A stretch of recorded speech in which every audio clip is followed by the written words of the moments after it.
Our final stop before heading out for the far side of the top line was Outpost 92-09. It was set up the way most outposts are initially, though some do get built out and become trading centers if communities develop nearby.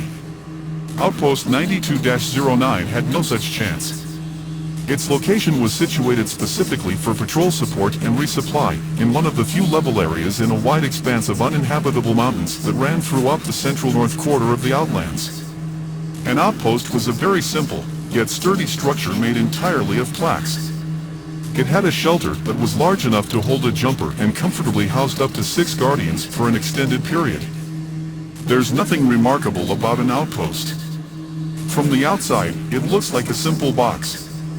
Inside, however, it has up-to-date comms and targeting pad stations, as well as a full-sized service bay for smaller cruisers on the ground floor. Beneath the ground floor, however, are 3 additional levels.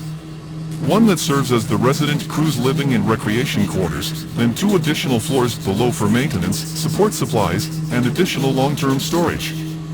A typical outpost crew of 6 guardians will arrive in a jumper, carrying their living supplies, plus any additional replenishment that the outpost may be in need of. They will either swap out their jumper for the existing one, or the party being relieved will just take the new jumper away. There is no protocol for this, so it tends to come down to how much needs to be unloaded and the general mood of the guardians who are about to end their tour. In one of my early days, I assigned myself to a jumper for a few tours. We were in between our initial rover and a new Rover Prime prototype, which would become my place of work during the final settling stages of the Grand Valley and the entire settlement of the Expanse. When we arrived at the outpost, our shift chief wasted no time and had us unloading the jumper and running a spot inventory on the below-wares before any kind of break. I personally know other shift chiefs who have everybody log in, then race to break out the quick refreshers before even thinking about unloading the ship, much less doing an inventory. Needless to say, in those cases, the guardians in relief tend to leave in the previously stationed ship. I actually enjoyed my 2D spin tour at Outpost 43-10.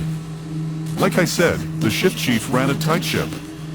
Even though I outranked him, I was covering the composition as part of my in-depth training on the new field systems had just developed. I also believe that it is good for people in leadership to have an understanding of what those under them go through as part of their day. As a culture, our moon colony tends to try to incorporate more empathy in our daily lives than our division counterparts on our planet above. How the Guardians came to begin with is a direct result of that philosophy. I believe that entirely, and I think that our colony is a better society for it. After we sat down, I decided to disembark as well, as it was the last time I would be guaranteed a walk outdoors for several D-spins to come. As I walked through the cruiser bay and into the control center, the layout was pretty much how I remembered it had been in 43-10, all those cycles ago. As Dana entered in front of me and immediately located the newest member of her comm crew, I took a few particks to look around, take in the atmosphere, then went to the lower level to help with some of the supplies that we had come for. It reminded me of the bursts of activity we would get during that tour in Outpost 43-10. We saw a few scheduled patrol stops, but we also supplied a scout with some emergency supplies for a settlement that had a mild illness outbreak. We also ended up sending 2 guardians to respond to a call for help from a settling caravan that had a hoverbed breakdown on them. Like I've said before, the Guardians are primarily a civilian support organization. The call sounded like it would be interesting, and it would take the responding team into a little-known part of what would eventually become a trading center in the Midwest belt of the Expanse.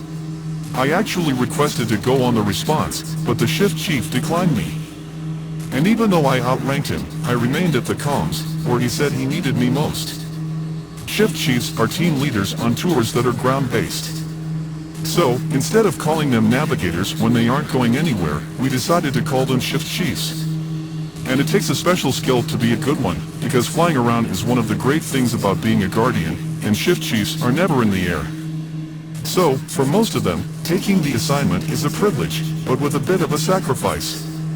I have a special place in my heart for shift chiefs. Just by the position they have agreed to take on, they demonstrate the selflessness that is part